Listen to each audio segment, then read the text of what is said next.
Hoje nós vamos falar um pouquinho sobre o lançamento oblíquo. E esse lançamento oblíquo, ele diz ser o princípio da independência dos movimentos, que foi descoberto por Galileu Galilei. Bom, e o que seria esse lançamento oblíquo? O lançamento oblíquo nada mais é do que aquele chute no jogo de futebol que o jogador dá formando um movimento parabólico, uma bala de canhão tentando acertar um alvo. Qualquer coisa que você arremessar ou chutar vai ser um tipo de lançamento oblíquo. E esse tipo de lançamento ele vai formar um movimento parabólico. Bom, e para a gente estudar um lançamento oblíquo, vocês têm que lembrar do seguinte: a velocidade lá de vetorial, certo? Ela tanto vai ser dada no eixo X quanto no eixo Y. Lembram disso? A gente calculava a velocidade resultante, VR, era dada por um V na direção X e um V na direção Y. O que nós vamos estudar aqui no lançamento oblíquo? Como vai se dar essa velocidade? Na verdade, o lançamento oblíquo é uma composição de dois movimentos.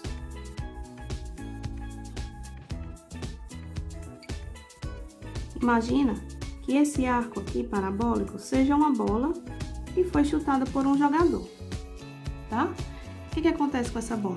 Ela tanto vai ter um movimento aqui no eixo X, quanto vai ter um movimento aqui no eixo Y. Como é que vai se dar a velocidade? A velocidade é sempre tangente à curva, certo? Em qualquer ponto que ela esteja, essa velocidade, ela vai ter uma componente em X e em Y, e sua velocidade relativa vai ser sempre tangente a essa curva. Veja, à medida que essa bola vai se deslocando na horizontal, ela também está se deslocando para cima. Mas como é que se dá seu movimento? Ele se dá, pertinho dessa trajetória curvilínea, certo? Dessa parábola. Portanto, a velocidade relativa ela vai ocorrer como essa setinha aqui, ó. Ela é tangente à trajetória. Ela tá, ó, em todos os pontos aqui, ó, próximo à minha trajetória, certo? Quando eu vou traçar, quando ela chega lá em cima no topo, o que acontece? Essa velocidade em Y, ela vai diminuindo, porque a gravidade tá sempre puxando os corpos para baixo. Então, se a bola está subindo, ela vai chegar a um ponto que ela vai perdendo velocidade, porque a gravidade está acelerando ela para baixo, contrário ao seu movimento. Quando chega nesse ponto, nós só vamos ter uma velocidade V de X. Nesse outro ponto aqui, ela já começa a acelerar novamente.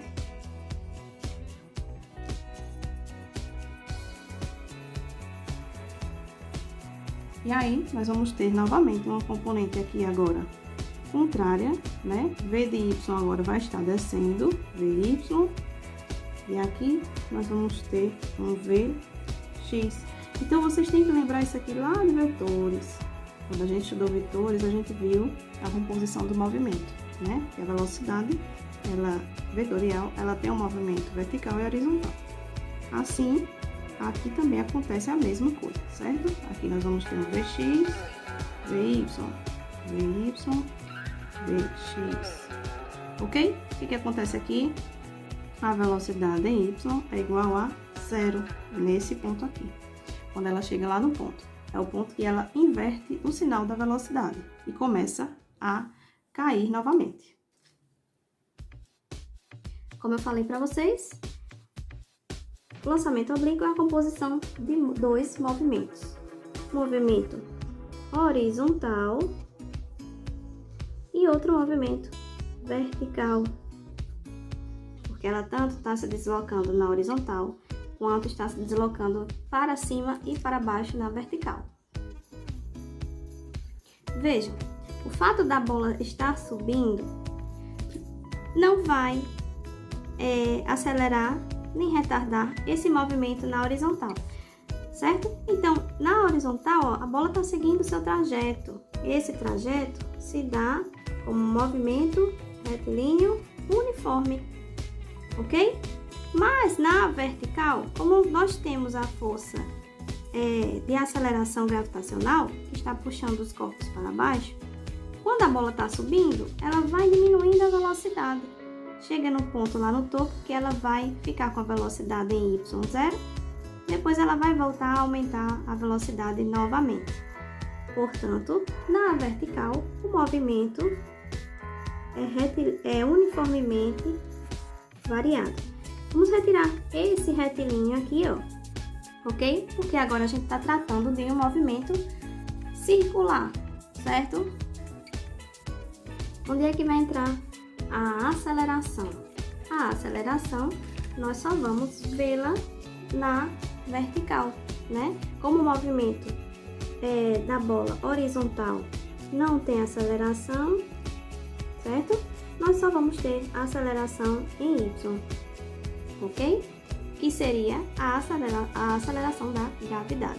Como é que estaria esse vetor aceleração? Se eu fosse traçar ele aqui, ó, ele está sempre, ó, a aceleração está sempre dirigida para baixo, ok?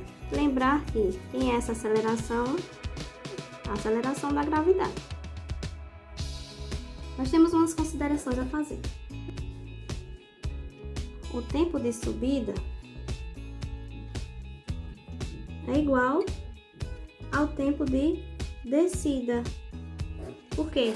À medida que na subida a gravidade desacelera a bola, ela na mesma proporção acelera na descida. Então, o tempo para subir é o mesmo tempo para descer. Lembrar aqui, ó, das velocidades Vx e Vy, lá de vetores, nós temos que V cosseno de alfa e aqui V seno de alfa, certo? A segunda consideração. No ponto de altura máxima, o que acontece? É nesse ponto aqui.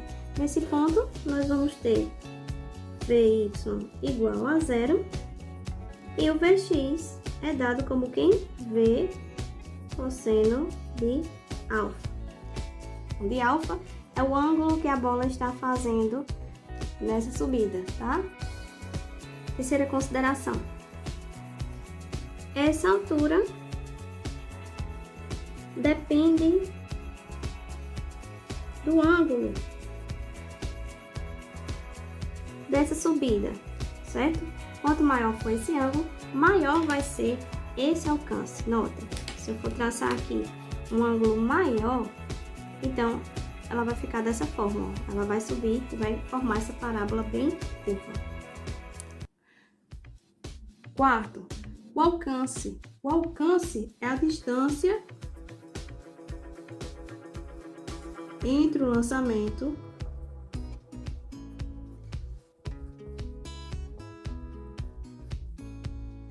e a queda na horizontal.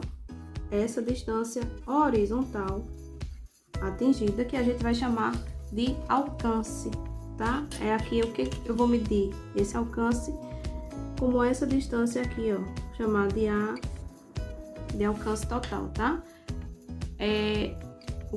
A distância que ela leva desde o seu lançamento até a sua queda. A posição ela vai depender. Vou colocar aqui do ponto P, um valor em X, um valor em Y. Que posição a bola vai ter aqui, por exemplo?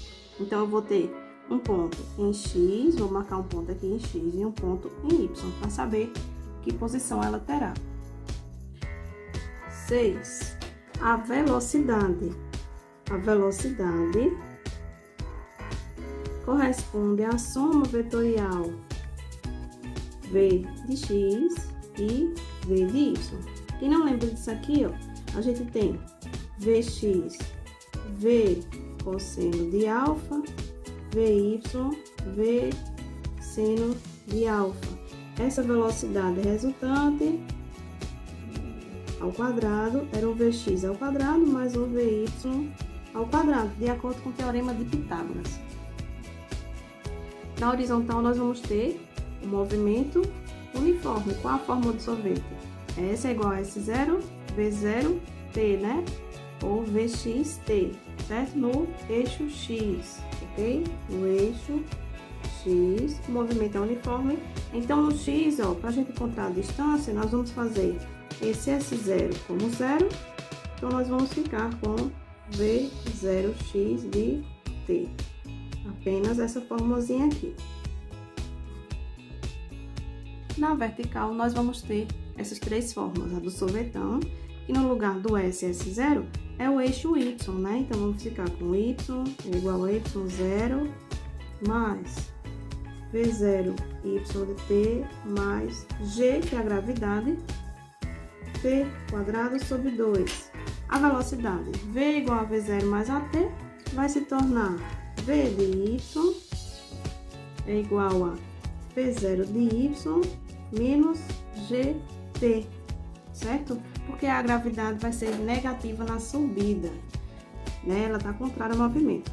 E aqui a velocidade V ao quadrado, que é a equação de Torricelli, V ao quadrado, V0 ao quadrado, mais 2A delta S, vai se tornar VY ao quadrado, V0Y ao quadrado, menos 2G delta.